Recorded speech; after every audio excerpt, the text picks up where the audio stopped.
Hello नमस्कार दोस्तों इस वीडियो में हम लोग पढ़ने वाले हैं महात्मा गांधी जी की जीवन की पूरी कहानी को देखेंगे और ज- इन्होंने किस तरह से भारत के राजनीति में अपनी पकड़ को मजबूत किया था दोस्तों। किस तरह से देखते देखते भारत के रहनुमा के रूप में उभरे और कैसा रहा इनका प्रारंभिक जीवन। सारी चीज़ें यहाँ पर डिस्कस करने वाले हैं। इनसे जुड़े जितने भी सवाल बनते हैं कॉम्पिटिटिव कंपटीशन के एग्ज़ाम में सब एक एक करके देखेंगे। यानी राष्ट्रीय आंदोलन में इनका क्या योगदान था ये तो सबको पता है दोस्तों, लेकिन इसको हम अच्छी तरह से डिटेल में देखने की कोशिश करेंगे। ठीक है, तो हम बात करने वाले हैं महात्मा गांधी के राष्ट्रीय आंदोलन के बारे में। तो जैसा कि आपको पता है कि महात्मा गांधी का जो पूरा नाम है मोहनदास करमचंद गांधी था। मोहन दास करमचंद गांधी है। ठीक है, इनकी माता जो हैं दोस्तों, उनकी माता का नाम था पुतलीबाई।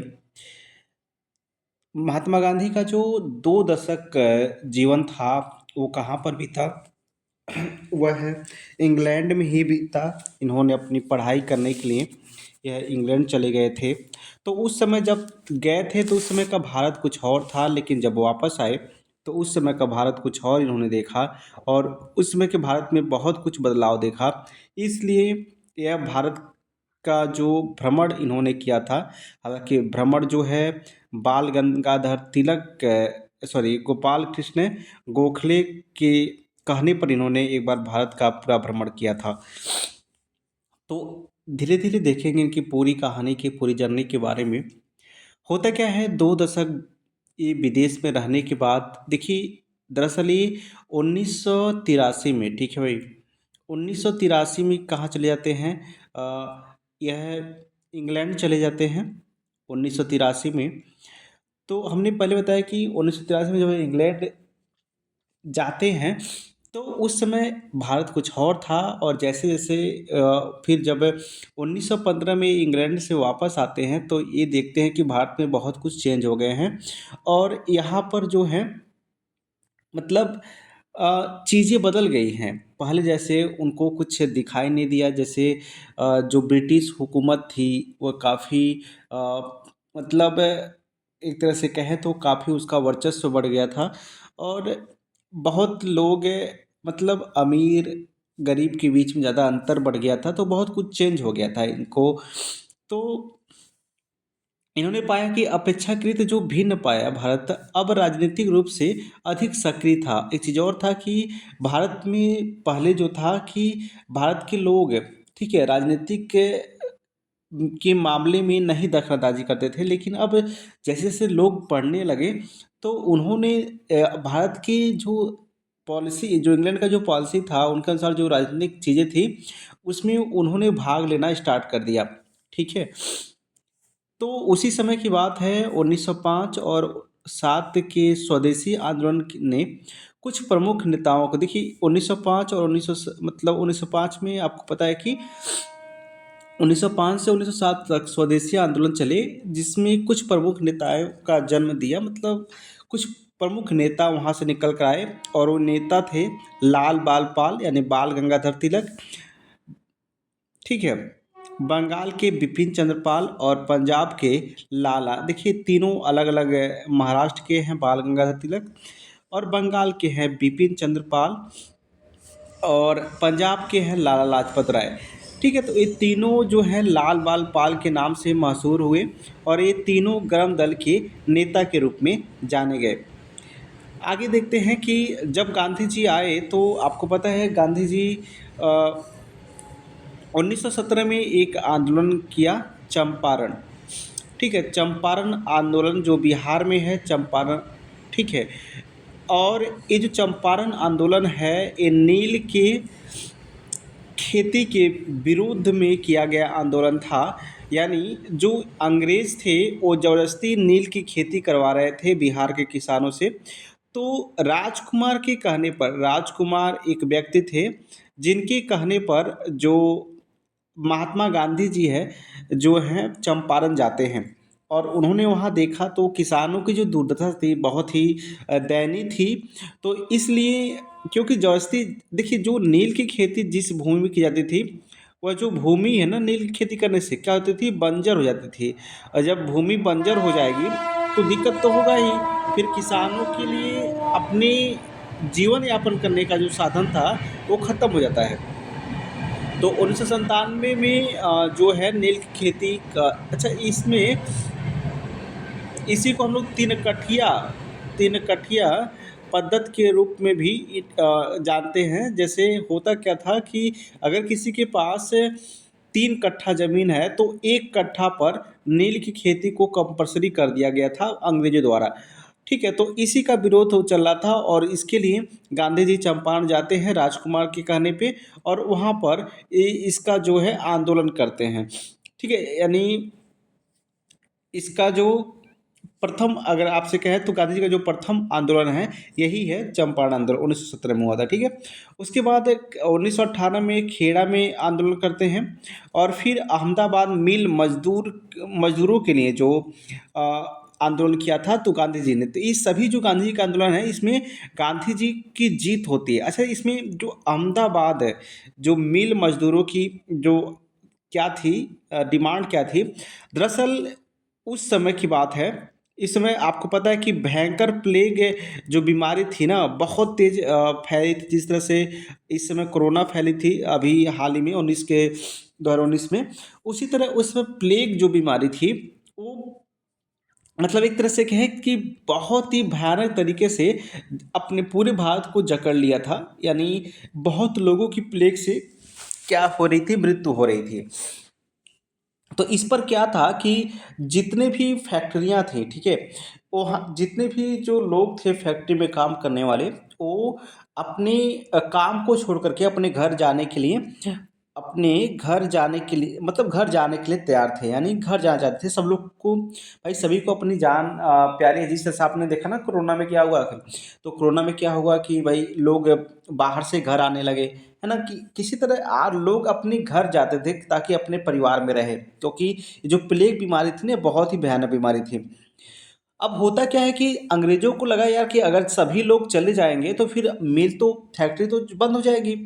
इसलिए उसने क्या कहा कि भाई अंग्रेजों ने कहा कि भाई देखो, अगर जो यहाँ पर काम करेगा उसके पैसे बढ़ा कर दिए जाएंगे। अब 1.5 गुना या 2 गुना कंफर्म नहीं है, मतलब किसी हिसाब से पैसे बढ़ा कर दिए जाएंगे आपको, है ना। तो इससे अब भाई पैसे की भी बात है, लोग अब भाई आपको पता है ना कि गरीबी बहुत बेकार चीज़ होती है, तो पैसे के लिए भी लोग सोचा कि ठीक है भाई, जैसे घर जाएंगे वैसे ही रहेंगे।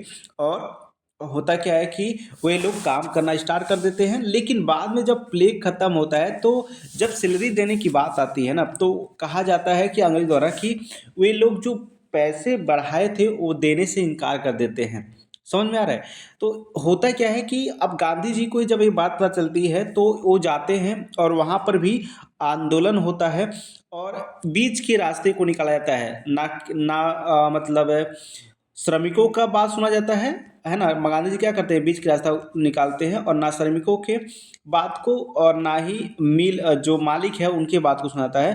बीच का रास्ता निकलता है कि भाई देखो, जैसे एक एग्जांपल लेते हैं कि मिल के श्रमिक जो कह रहे थे कि भाई हमको 5 रुपये चाहिए, है ना, और मिल मालिक जो कह रहे थे कि भाई हम देंगे नहीं। तो होता क्या है कि भाई ये 4 रुपये में क्या होता है, डील मतलब फाइनल हो जाता है, और इस तरह से वह भी मामला क्या होता है, मतलब सुलझ जाता है। ठीक है, तो इस तरह से भाई बात तो सही है, मतलब उस तरह से अंग्रेज तो कुछ नहीं देने को कह रहे थे, है ना, कुछ नहीं कर देने के लिए, बस जितना आपका मजदूरी है बस मजदूरी देने के लिए कर रहे थे।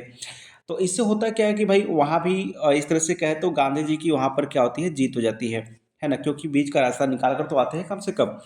अब होता क्या है दोस्त, अब इसी क्रम में क्या होता है कि रॉलेट एक्ट के खिलाफ, है ना, आपको पता है एक एक्ट 1919 में, ठीक है, 1919 में एक एक्ट लाते हैं अंग्रेज, है ना, एक एक्ट लाते हैं।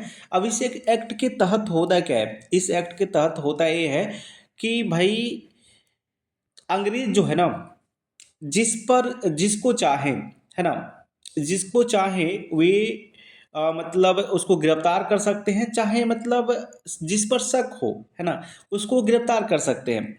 और मतलब उस ना ही कोई वकील है, ना ही कोई दलील है, ना अपील है, और वो व्यक्ति ना ही वकील रख सकता है, ना ही कोई दलील दे सकता है, और ना ही कोई अपील कर सकता है। तो इस तरह से इस एक्ट को कहा गया भाई काला कानून के नाम से जाना गया। और इस एक्ट का मतलब यही था कि ना दलील, ना अपील, और ना कोई वकील। ये जो रॉलेट एक्ट था 1919 में अंग्रेजों द्वारा लाया गया था। अब होता क्या है, इस एक्ट के विरोध में, इस एक्ट के तहत एक थे सत्यपाल मलिक। सत्यपाल मलिक, ठीक है। ये जो सत्यपाल मलिक थे, ठीक है भाई, सत्यपाल मलिक थे। और एक थे सैफुद्दीन किचलू। सैफुद्दीन किचलू। तो एक सेकेंड भाई।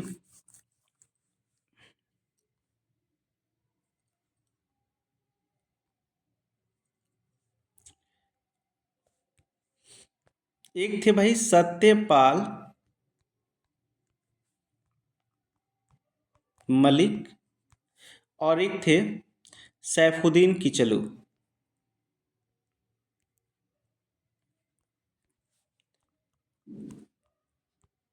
किचलू। होता क्या है कि अंग्रेज जो अच्छा सत्यपाल मलिक जो थे, ठीक है भाई, ये सिखों के नेता थे। और सैफुद्दीन किचली जो थे, एक तरह से कहा जाए तो ये मुस्लिमों के नेता थे। और ये दोनों लोग आपस में बहुत अच्छे मित्र थे। और इनकी वजह से जो मुस्लिम है और सिख है आपस में आराम से रहते थे। अब अंग्रेजों को ये बात अच्छी लगी नहीं, और इसलिए अंग्रेज ने इन दोनों को ही क्या कर दिया भाई, गिरफ्तार कर लिया। अब जब इन दोनों को गिरफ्तार किया ना, किस एक्ट का तहत, देसी रॉलेट एक्ट के तहत। अब देखो भाई, इसके विरोध में, ठीक है, 13 अप्रैल 1919 को क्या होता है। 13 अप्रैल 1919 को होता ये है कि जलियांवाला जो बाग है ना, अमृतसर में एक बाग है जलियांवाला बाग, है ना, जिसको हम जलियांवाला बाग के नाम से जानते हैं। अब इस बाग में एक बैसाखी का दिन था। कौन सा दिन था भाई, बैसाखी का दिन था। और इस दिन होता क्या है कि शांतिपूर्ण आंदोलन किया जाता है वहाँ के लोगों द्वारा, ठीक है। शांतिपूर्ण आंदोलन किया जाता है। और होता क्या है कि इस बात की जो सूचना है, ठीक है, मतलब यार क्या कहा जाए, ठीक है, भारत का ही एक व्यक्ति था जिसने इस बात की सूचना दे दी। किसको, इस बात की सूचना दे दी डायर को। तो जनरल डायर जो होता है ना, अब देखो जो जलियांवाला बाग था ना, ये पूरी तरह से चार दीवारी से घिरा हुआ था। और निकलने के लिए सिर्फ सिर्फ एक रास्ता था। अब होता है कि जनरल डायर आता है, और जो गेट था उस पर तोप खड़ा कर देता है, और बाकी जो सैनिक थे, ठीक है, उनको लाइन से खड़ा कर देता है, और सबको तैनात करता है गोली चलाने के लिए। और एक बार आदेश करता है, और अंधाधुंध फायरिंग वहां पर होने लगती है। इससे होता क्या है दोस्तों कि अब देखो सरकारी आंकड़ा तो 400 बताता है, लेकिन रियल में जो कहानियां थी वहाँ की भाई, हजारों की तादाद में लोगों की जाने गई। उसमें बच्चे थे, औरत थी, बूढ़े थे, मतलब जो भाई शांतिपूर्ण आंदोलन चल रहा था। उस आंदोलन पर इसने क्या किया भाई, गोली चलवा दिया। जिसमें अब कहा जाता है दोस्त कि वहां पर एक कुआं था ना यार, कुआं, लोग जान बचाने के लिए कुएं में क्या हो गए, कूदने लगे भाई। अब गोलियों से बचाने के लिए कुएं में दो कूदने लगे। अब कहा जाता है कि कुआं जो है ना दोस्त, लाशों से पट गई थी। अब सोचो, चार, ये सरकारी आंकड़ा 400 बताता है, लेकिन रियल में जो कहानियां थी भाई ना, वो कुछ और ही था। 400 से कहीं ज़्यादा ये लोग मारे गए थे, यानी हजारों में ये लोगों को, मतलब लोग वहां पर मारे गए थे। अभी भी कहा जाता है कि वहां की जो दीवार है ना, वहां पर गोलियों के अभी भी निशान आपको देखने को मिलेंगे। तो ये था जलियांवाला बाग हत्याकांड, जिसमें जनरल डायर ने क्या कर दिया था, गोली चलाने का हुक्म दे दिया था। समझ में आ रहा है कि नहीं। तो इस कहानी जो थी दोस्तों 13 अप्रैल 1919 की थी, जिसे हम लोग जलियांवाला बाग हत्याकांड के नाम से जानते हैं। यह अमृतसर में है, ठीक है भाई। तो यहाँ तक आपको आई होप ये बात समझ में आ गई हो। अब होता क्या दोस्तों, रॉलेट एक्ट सत्याग्रह से गांधी जी एक सच्चे समर्पित राष्ट्रीय नेता बन गए। अब देखो रोलेट एक्ट के विरुद्ध भी गांधी जी ने भी सत्याग्रह स्टार्ट कर दिया। ठीक है। अब जिससे लोगों को लगा कि भाई ये हमारा क्या है, यह हमारा रहनुमा है, कहीं ना कहीं ये हमारे देश के बारे में सोच रहा है। तो एक तरह से एक सच्चे समर्पित राष्ट्रीय नेता के रूप में यहाँ पर गांधी जी क्या होते हैं, उभरते हैं। ठीक है। अच्छा, इसी जो आपका एक घटना हुआ था ना, ठीक है, ये जो घटना हुआ था, इसी घटना में जो रविन्द्रनाथ टैगोर जी है ना, अपने जो उनको नाइटहुड की उपाधि दी गई थी, उसको उन्होंने क्या कर दिया था, त्याग दिया था। ठीक है भाई। चलो, अब होता क्या है, जो खिलाफत आंदोलन स्टार्ट हो जाता है 1919 में ही स्टार्ट होता है खिलाफत आंदोलन। ये यहाँ से क्वेश्चन बनता है कि इसने इसका नेतृत्व किसने किया था, तो मोहम्मद अली और शौकत अली के नेतृत्व में यह भारतीय मुसलमानों का एक आंदोलन था। अब देखो, गांधी जी को लगा यार कि अगर मुसलमानों को साथ लेना है तो हमें भी इस आंदोलन में पार्टिसिपेट करना चाहिए। तो इस आंदोलन की मांगे क्या थी दोस्तों उस समय, जो ऑटोमन साम्राज्य के तमाम इस्लामी पवित्र स्थानों पर खलीफा का कब्जा कायम रहे तथा जजीरात उल अरब इस्लामी प्रभुता के अधीन रहे। कहने का मतलब क्या है कि जितने भी इस्लामी पवित्र स्थान हैं, ठीक है, उसमें उस पर किसका, खलीफा का कब्जा कायम रहे, जो ऑटोमन साम्राज्य के तहत इस्लामी पवित्र स्थान थे। ठीक है। और जो जजीरात उल अरब इस्लामी प्रभुता के अधीन रहे, तो ये था वहाँ का उन लोगों का डिमांड, है ना। अब इसका नेतृत्व भी गांधी जी ने किया, तो इससे ये फायदा हुआ कि मुसलमानों को भी लगने लगा कि भाई कि यह इंसान जो है ना, सिर्फ हिंदुओं के बारे में नहीं सोच रहा है बल्कि मुसलमानों के बारे में सोच रहा है, यानी पूरे देश। आगे चलते हैं। इसी बीच होता क्या है, 1922 तक जो आंदोलन का केवल व्यावसायिक और बुद्धिजीवी तक सीमित ना रहकर जन आंदोलन बनना स्टार्ट हो गया। अब देखो ध्यान से, अब तक क्या था ना कि जो 1922 में जो, मतलब 1922 आते आते ना, होता क्या है मेरे भाई कि जो आंदोलन है वो पहले, मतलब पहले क्या था कि जो व्यवसायी थे उनको भी दिक्कत होती थी तो वो आंदोलन करते थे। जो लोग बुद्धिजीवी थे, मतलब जो लोग थोड़ा जानते थे, जो जानकार थे, वो भी आंदोलन में भाग लेते थे। लेकिन अब ये क्या हुआ कि भाई जो आंदोलन के लिए अब हर एक लोग जान गए भाई कि अगर हमें अंग्रेजों से छुटकारा पाना है तो हमें आंदोलन में भाग लेना पड़ेगा, आंदोलन करना पड़ेगा। यानी कहने का मतलब क्या है, महात्मा गांधी के आने से ही आंदोलन का मतलब लोगों को समझ में आ गया, इस तरह से आप समझ सकते हो। ठीक है। तो अब एक जन जन का आंदोलन बनना स्टार्ट हो गया। कहा मतलब इस तरह से 1857 के विद्रोह के बाद पहली बार असहयोग आंदोलन के कारण अंग्रेजी राज की नींव हिल गई। तो आपको पता है मेरे भाई कि 1920 में एक आंदोलन स्टार्ट होता है, असहयोग आंदोलन। तो इस आंदोलन के कारण क्या होता है ना भाई, जैसे 1857 की जब क्रांति हुई थी तो उस समय अंग्रेजों को भी बहुत बड़ा झटका लगा था। और उस क्रांति के बाद अगर बात करें, जो अंग्रेजों का झटका लगने वाला एक तरह से आंदोलन का है, तो ये 1920 का जो असहयोग आंदोलन है ये था। अब होता क्या है दोस्तों, अब इस असहयोग आंदोलन में क्या होता है भाई, फरवरी में ही, है ना, फरवरी में, अच्छा यार यहाँ फरवरी में 1922 है ये, ठीक है, फरवरी, एक सेकंड दोस्त, फरवरी 1922 में किसानों के एक समूह ने गोरखपुर के नज़दीक जो चौरी चौरा है, ठीक है, चौरी चौरा में एक पुलिस स्टेशन था। होता क्या है दोस्तों कि ये जो भीड़ थी ना, इस पुलिस चौकी पर आक्रमण कर देती है।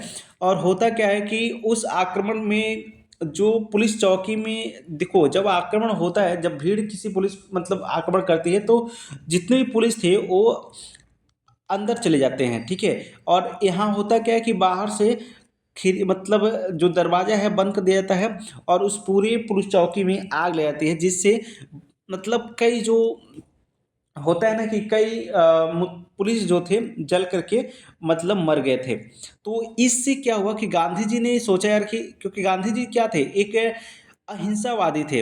अब वह हिंसा जब हुआ तो ये सोचे कि भाई अब जो असहयोग आंदोलन है अब उसको हम वापस लेंगे। हालाँकि लोगों ने उनको बहुत समझाया, क्योंकि कहीं न कहीं इससे हुआ क्या था कि अंग्रेज़ सरकार भयभीत हो गई थी। भाई अब ना ही अब फैक्ट्री में लोग जा रहे हैं, ना ही स्कूल पढ़ने जा रहे हैं, बच्चे जा रहे हैं। तो इस तरह से जो एक तरह से कहा जाए ना कि जो व्यवस्था एकदम ठप सी हो गई थी, तो अंग्रेज़ों को बहुत दिक्कत महसूस हुआ इस बात को लेकर। और अंग्रेज़ एक तरह से कहा जाए ना कि अगर मान लो कि कुछ टाइम तक और असहयोग आंदोलन चला होता तो शायद आज़ादी हमको पहले ही मिल गई थी, ऐसा लोगों का कहना है। लेकिन होता क्या है कि गांधी जी अपने पे टिक अड़े रहे और क्या हुआ, असहयोग आंदोलन को वापस ले लिया, है ना भाई। जब गांधी जी ने असहयोग आंदोलन को वापस लिया, हालांकि कुछ लोगों ने नाराज भी हुए गांधी जी के इस फैसले से, फिर भी गांधी जी तो गांधी थे, उन्होंने अपनी बात को ही ज़्यादा मतलब उन्हें जो अच्छा लगा उन्होंने किया।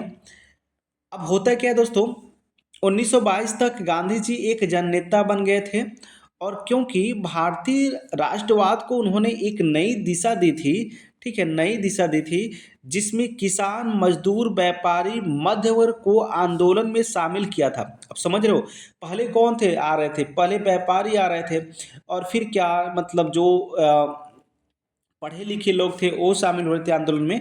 लेकिन अब सभी लोग, मजदूर से लेकर के किसान से लेकर के, तो सभी लोग उस आंदोलन में शामिल होना स्टार्ट कर दिए।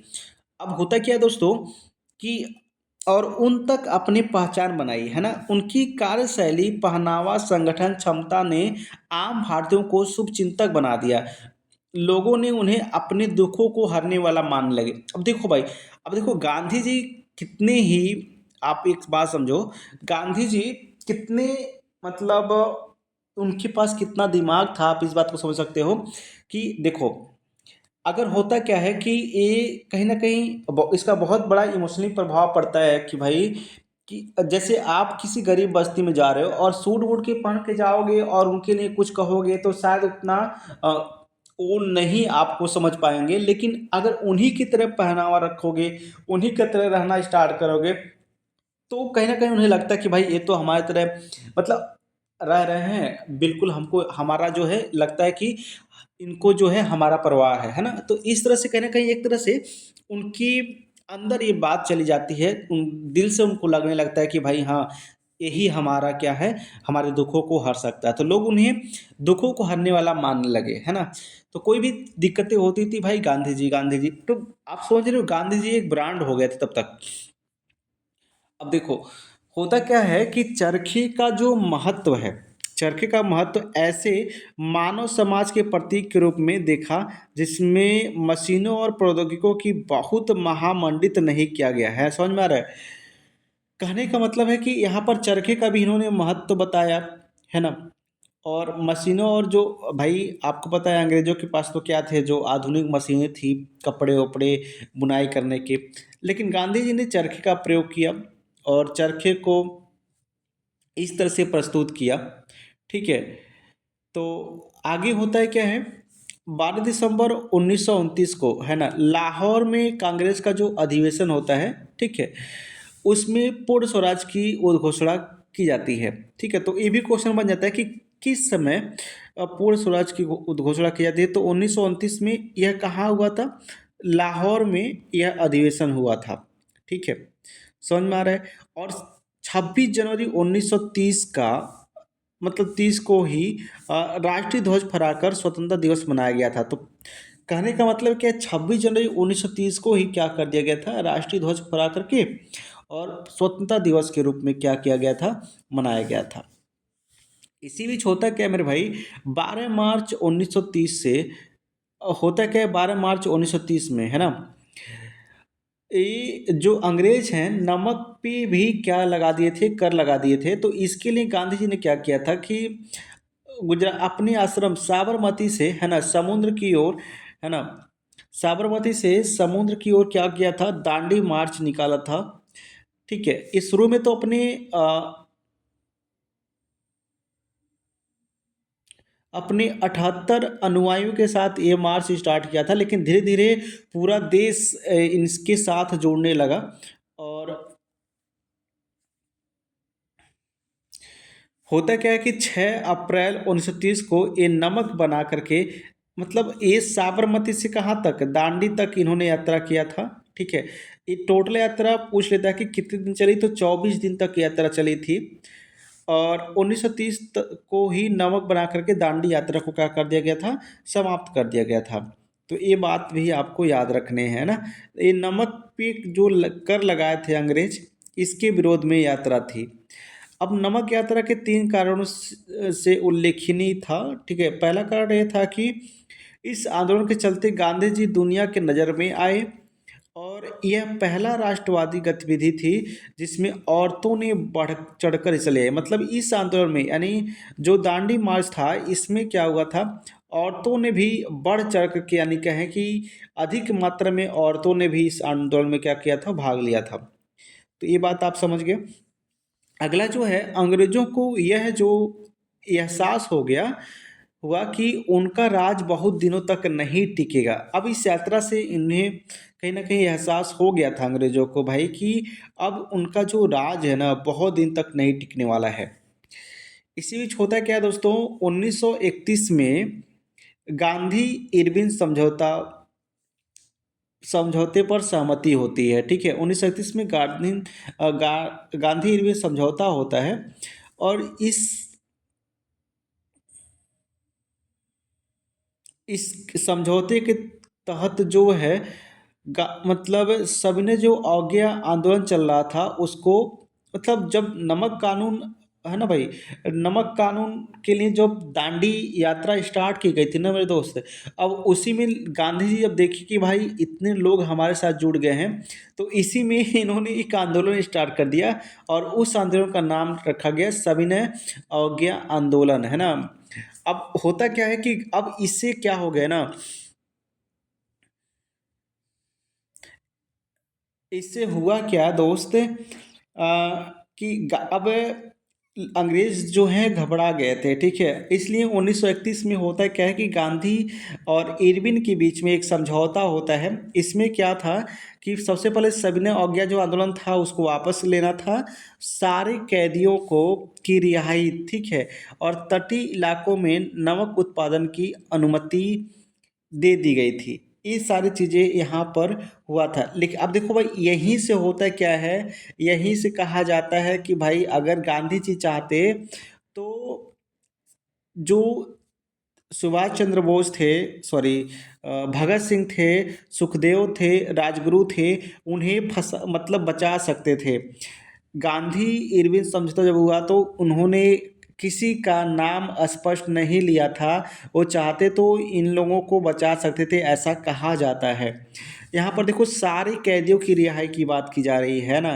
तो जितने भी राजनैतिक कैदी थे, है ना, उनकी रिहाई की यहाँ पर बात। अब देखो, अब यहाँ तो अब कहा जाता है कि मतलब यही से एक तरह से कहें तो गांधी जी को दोष जाता है कि अगर ये गांधी इरविन समझौता में अगर गांधी जी चाहते तो भगत सिंह, सुखदेव और राजगुरु को बचा सकते थे। ठीक है, हालांकि अब जो हो नहीं पाया उसके लिए तो क्या ही कहना। अब देखो ध्यान से, फिर होता क्या है, 1931 के अंत में दूसरा गोलमेज सम्मेलन भी होता है।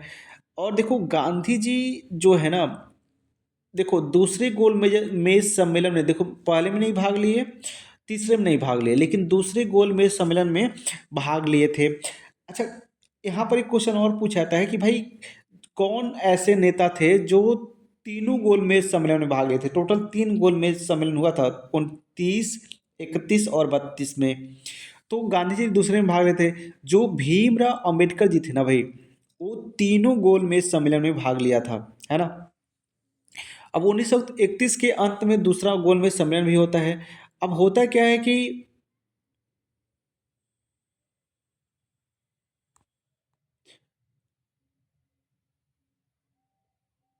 सम्मेलन के किसी नतीजे पर ना पहुंच पाने के कारण गांधी जी को खाली हाथ भारत लौटने पर सविनय अवज्ञा आंदोलन फिर शुरू करता है ना।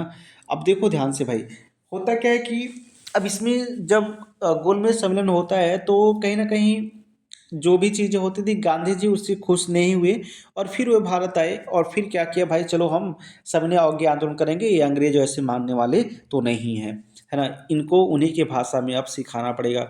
तो गांधी जी ने कहा चलो ठीक है, फिर हम सब ने आगे आंदोलन करते हैं, क्योंकि अब देखो उस समय तक गांधी जी मतलब ऐसा चेहरा बन गए थे ना भारत में कि एक बार कहने पर, समझ रहे हो, पूरा देश उनके साथ जुड़ जाता था। अब भारत छोड़ो आंदोलन देखो होता क्या है, भारत छोड़ो आंदोलन सही मायने में एक जन आंदोलन था। गांधी नेहरू जैसे प्रमुख नेताओं की गिरफ्तारी के बाद स्वतः स्फूर्त तरीके से जारी युवाओं की भारी मात्रा में हिस्सेदारी, जयप्रकाश नारायण द्वारा भूमिगत प्रतिरोध आंदोलन, सतारा, मिदानपुर और बलिया में स्थानीय स्वतंत्र सरकार की स्थापना। अब देखो जो भारत छोड़ो आंदोलन स्टार्ट हुआ था, ठीक है, भारत छोड़ो आंदोलन कब स्टार्ट हुआ था, तो ये हुआ था, याद रखना मेरे भाई, 1943 में, ठीक है भाई, है ना, 43 या 40 है यार, एक सेकंड थोड़ा कन्फ्यूजन है यार। चलो छोड़ो, भारत छोड़ो आंदोलन सही मायने में जो कहा जाए ना कि एक आंदोलन था, है ना। अब देखो इसमें होता है कि गांधी जी नेहरू जी को गिरफ्तार कर लिया जाता है। इसके बाद जो इस मतलब किसी भी आंदोलन की जो खास बात ये होती है ना कि जब किसी आंदोलन में युवा पीढ़ी भाग लेती है तो आंदोलन का मायने ही कुछ बदल जाता है। तो अब जब इन लोग गिरफ्तार हुए तो अब कहो ना भाई इस तरह से आंदोलन ये अपने आप फूट पड़ा और इसमें भारी मात्रा में युवा क्या हो गए, भाग लेने लगे। और इस तरह से सतारा, मिदानपुर और बलिया में स्थानीय स्वतंत्र सरकार की भी स्थापना हो गई। ठीक है भाई। 1935 का नया गवर्नमेंट ऑफ इंडिया एक्ट सीमित प्रतिनिधि शासक व्यवस्था का आश्वासन, ठीक है। 1935 में भी एक मतलब एक्ट आया जिसमें आपको पता है द्वैत शासन प्रणाली लागू की गई थी। इसी बीच होता क्या है कि कांग्रेस मंत्रिमंडल द्वारा अक्टूबर 1939 में, ठीक है, इस्तीफा चूंकि कांग्रेस की सूचना की देने की मांग की सरकार ने खारिज कर दिया था। एक सेकेंड यार, 19 कांग्रेस मंत्रिमंडल द्वारा अक्टूबर 1939 में इस्तीफा, अच्छा इसी बीच में जो कांग्रेस का मंत्रिमंडल था ना 1939 में इस्तीफा दे दिया क्योंकि कांग्रेस की स्वतंत्रता देने की मांग का सरकार ने खारिज कर दिया था। अब देखो सरकार जो थी ना सरकार अंग्रेज जो सरकार थी उससे कांग्रेस क्या किया था, स्वतंत्रता की मांग की थी। लेकिन होता क्या है कि भाई सरकार जो है इसको खारिज कर देती, भाई हम स्वतंत्रता नहीं देंगे। अब इससे होता है क्या कि जो कांग्रेस मंत्रिमंडल था ना पूरा मंत्रिमंडल ही क्या कर दिया, इस्तीफा दे दिया। तो 1939 में ये बात आप याद रखना है। आता है दोस्तों मार्च 1940, जब मार्च 1940 आता है तो इसमें होता है क्या है मेरे भाई, इसे मुस्लिम लीग द्वारा उपमहाद्वीप के मुस्लिम बहुल इलाकों के लिए एक स्वतंत्रता की मांग का प्रस्ताव प्रस्तुत किया गया। अब देखो होता है क्या, अब यहाँ पर जो बंटवारे की नींव है ना फिर अब यहाँ पर पढ़ना स्टार्ट होती है। और जो मुस्लिम लीग थे जिसके नेता थे आपको पता है मोहम्मद अली जिन्ना, इन्होंने क्या किया कि कहा भाई देखो जो मुस्लिम बाहुल इलाके हैं, है ना, हम उनको लेकर के एक अपना अलग प्रांत बनाएंगे, ऐसा उनकी मांग थी, है ना। अब आज़ादी का संघर्ष कांग्रेस, मुस्लिम लीग तथा ब्रिटिश शासन तीन धुरियों के बीच संघर्ष हो गया। अब देखो पहले क्या था, भारत और ब्रिटेन के बीच में था, लेकिन अब भारत के यहाँ पर दो टुकड़े हो गए, कांग्रेस अलग अपना, मुस्लिम अलग और ब्रिटिश अलग। अब यहाँ से चीज़ें अब क्या हो गई, बदल गई। अब देखो क्रिप्स मिशन आता है, ठीक है, क्रिप्स मिशन उसकी विफलता के बाद वहाँ से भी कुछ निष्कर्ष नहीं निकल पाता है। तो 1942 में भारत छोड़ो आंदोलन का फैसला लिया जाता है। यह सही अर्थों में जन आंदोलन था। ओ गॉड, ठीक है, 1942 में जो है ना भारत छोड़ो आंदोलन का फैसला लिया जाता है और सच में ये एक तरह से जन आंदोलन था। इसमें हमने कहा था ना भाई कि जैसे युवा ने बढ़ चढ़कर इसमें भाग लिया था, जितने भी युवा थे। और जब नेहरू और गांधी जी को गिरफ्तार किया जाती है तो ये आंदोलन और भड़क जाता है। ठीक है भाई। इसी बीच एक सेकेंड दोस्त, 1 मिनट टू टेस्ट।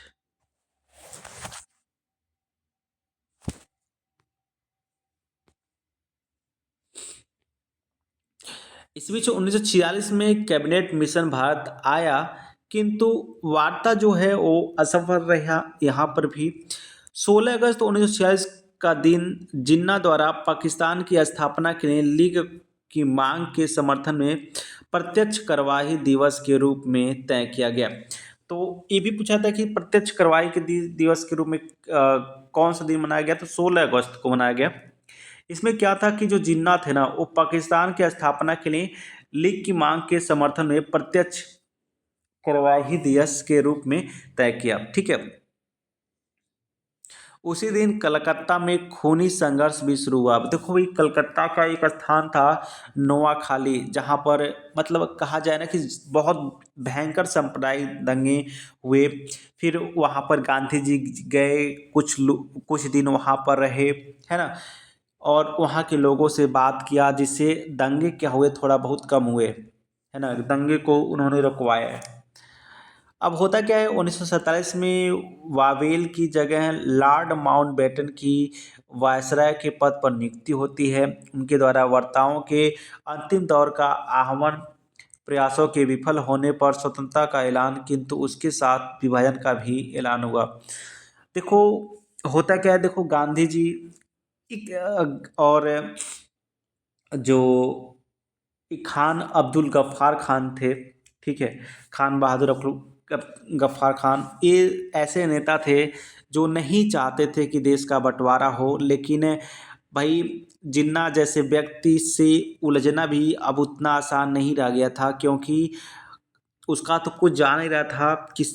लेकिन जो हिंदू मुस्लिम भाई जो थे ना, बहुत उनके साथ बुरा व्यवहार हो रहा था, हर जगह दंगे देखने को मिलते थे। तो कहीं ना कहीं यह एक कहा जाए तो अच्छा डिसीजन ही रहा उस समय की स्थिति को देख करके, कि भाई इन पाकिस्तान को अलग कर दिया जाए, नहीं तो ना जाने कितने लोगों की और मृत्यु हुई। हालांकि बंटवारे के बाद भी तो मृत्यु होना लगभग 2-2.5 लाख कहा जाता है कि लोगों की मृत्यु हो गई थी, एक कत्लेआम किया गया था।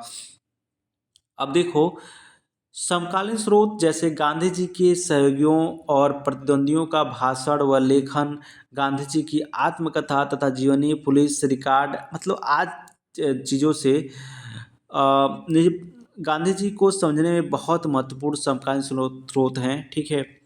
अंततः 30 जनवरी 1948 की शाम को गांधी जी की दैनिक प्रार्थना सभा में एक युवक द्वारा गोली मारकर उनकी हत्या कर दी गई।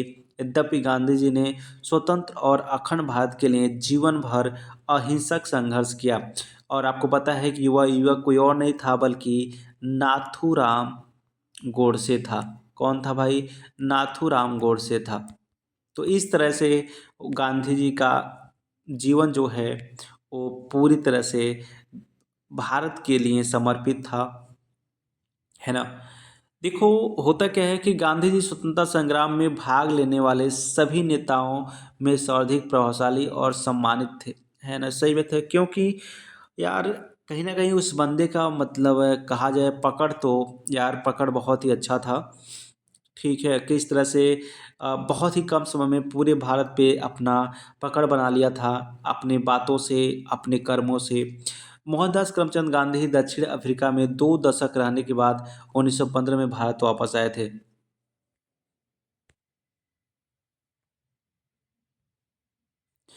दक्षिण अफ्रीका में गांधी जी ने पहली बार सत्याग्रह के रूप में जानी गई अहिंसात्मक विरोध को अपनी विशिष्ट तकनीक का इस्तेमाल किया और विभिन्न धर्मों के बीच सौहार्द बढ़ाने का प्रयास किया। तो गांधी जी का जो पहला सत्याग्रह था, वो अगर पूछा जाए कि भारत से बाहर कहाँ हुआ था, तो वो भी हुआ था कहाँ पर मेरे भाई?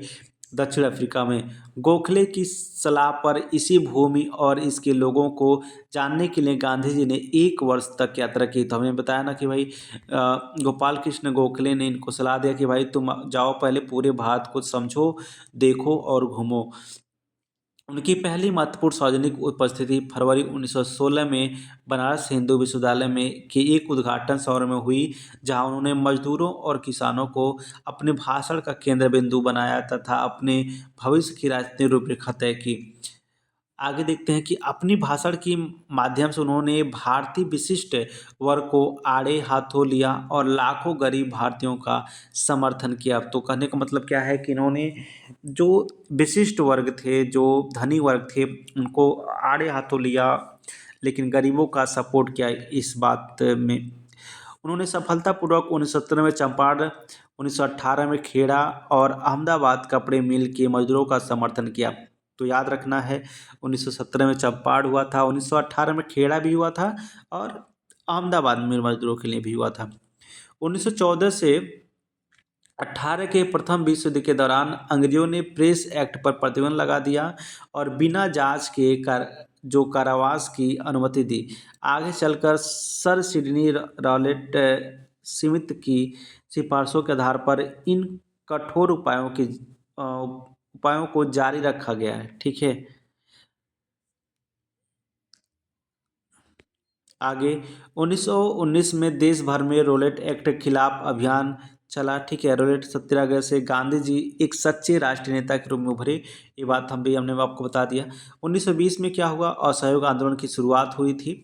तो ये बात याद रखना है, 1920 में असहयोग आंदोलन की शुरुआत हुई, जिसमें खिलाफत आंदोलन को भी समर्थन देकर हिंदू मुस्लिम एकता पर बल दिया गया।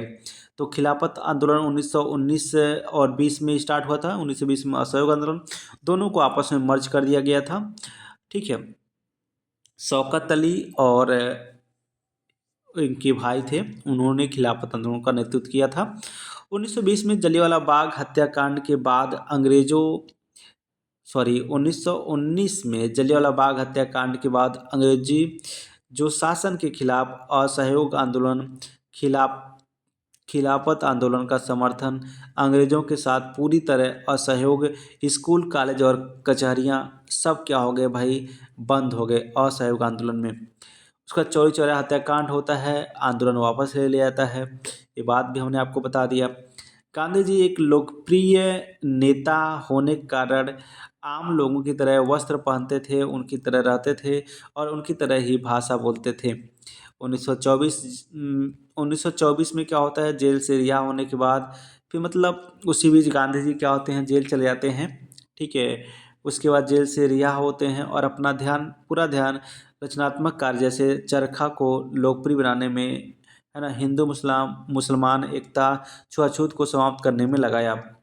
होता क्या, इसी बीच 1928 में साइमन कमीशन आता है और गांधी जी का राजनीति में पुनः प्रवेश हो जाता है। ठीक है, साइमन कमीशन का आने पर इसी बीच 1929 में लाहौर में कांग्रेस के अधिवेशन में पूर्ण स्वराज की मांग की जाती है। 1930 में दांडी मार्च, नमक कानून का उल्लंघन होता है ना। दांडी मार्च स्टार्ट तो हम बताया ना कि 12 मार्च को स्टार्ट होता है और 6 अप्रैल को क्या होता है, ख़त्म हो जाता है। देश के विशाल भाग में वन कानून का उल्लंघन, फैक्ट्री कामगारों हड़ताल, वकीलों का ब्रिटिश आंदोलन का बहिष्कार, विद्यार्थियों का सरकारी शिक्षा संस्थानों का बहिष्कार। तो इस तरह से बहुत सारी चीज़ें घटते जाते हैं। इसी 1929 में गोलमेज सम्मेलन होता है, कांग्रेस इस सम्मेलन का बहिष्कार करती है, लेकिन 1931 में गांधी इरविन समझौता होता है, जो गांधी जी और इरविन के बीच में होता है, हमने बताया इसके बारे में। इसी बीच 1932 में क्या होता है, सेकेंड गोलमेज सम्मेलन होता है, जिसमें गांधी जी भाग लेते हैं, ये भी बात हमने बताया। 1935 में गवर्नमेंट ऑफ इंडिया एक्ट आती है, 1935 में गवर्नमेंट ऑफ इंडिया एक्ट आती है। फिर 1937 में प्रांतों में चुनाव होते हैं, जिसमें 11 में से 8 प्रांतों में कांग्रेस की सरकारें बनती हैं। ये बात याद रखना है, 1908 पर 11 प्रांत में से 8 प्रांत में कांग्रेस की जीत हो जाती है। 1939 में द्वितीय विश्व युद्ध स्टार्ट होते हैं। कांग्रेस जो है, कांग्रेसी मंत्रिमंडलों द्वारा इस्तीफा दे दिया जाता है। इसी विश्व युद्ध के दौरान जो है कांग्रेसी मंत्रिमंडल थे पूरा इस्तीफा देते हैं, क्योंकि यहाँ पर देश को आज़ाद करने की बात हो रही थी, लेकिन जो ब्रिटिश सरकार थी वो देश को आज़ाद नहीं करना चाहती थी अभी। इसी बीच 1940 में मुस्लिम लीग के द्वारा पृथक राष्ट्र की मांग की जाती है। 1942 में क्रिप्स मिशन की असफलता, भारत छोड़ो आंदोलन पूरे भारत में जन आंदोलन हो गया। तो 1942 में जब क्रिप्स मिशन आया तो उससे कोई निष्कर्ष नहीं निकला, तो फिर 1942 में भारत छोड़ो आंदोलन की शुरुआत होती है। इसी बीच 1946 में कैबिनेट मिशन कांग्रेस और मुस्लिम लीग को एक संघीय व्यवस्था पर राजी करने में असफलता बंगाल, बिहार, उत्तर प्रदेश और पंजाब में सांप्रदायिक दंगे होते हैं, मैंने बताया ना, जिससे नोआखाली में गांधी जी गए थे, है ना। 1946 में लॉर्ड माउंटबेटन का वायसराय बनना और भारत का विभाजन, औपचारिक सत्ता हस्तांतरण, भारत को स्वतंत्रता की प्राप्ति की जाती है। राजधानी में हो रहे उत्सवों में गांधी जी की अनुपस्थिति, कलकत्ते में 24 घंटे के उपवास, उन्होंने कलकत्ता में 24 घंटा उपवास किया। बंगाल में शांति स्थापना के लिए अभियान चलाने के बाद गांधी जी का दिल्ली में आगमन होता है और यहाँ से दंगाग्रस्त पंजाब के जिलों में जाने के विचार 30 जनवरी 1948 में नाथूराम गोडसे द्वारा गांधी जी की गोली मारकर हत्या कर दी जाती है। तो यह था गांधी जी के से जुड़ी बहुत सारी जानकारियाँ। उम्मीद है कि ये सारी जानकारी आपको अच्छी लगी होंगी और आपको बहुत ज़्यादा इससे हेल्प मिला होगा। धन्यवाद।